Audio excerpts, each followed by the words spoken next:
江戸前寿司の本来、それは赤酢でシャリを作ること。酒粕を使って作られてきた江戸前寿司のお酢、それが赤酢です。赤酢本来のふくいくとした香りと落ち着いた甘みを醸し出すためには、吟醸酒の酒粕を3年以上熟成させてから使用します。赤酢の色は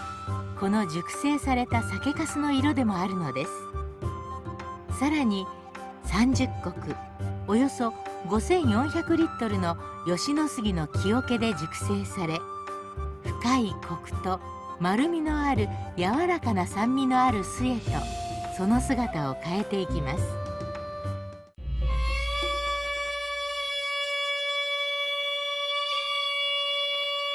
江戸前寿司でうまみ甘みを出したいのなら、化学調味料じゃなくて天然の赤酢を使うのが一番です。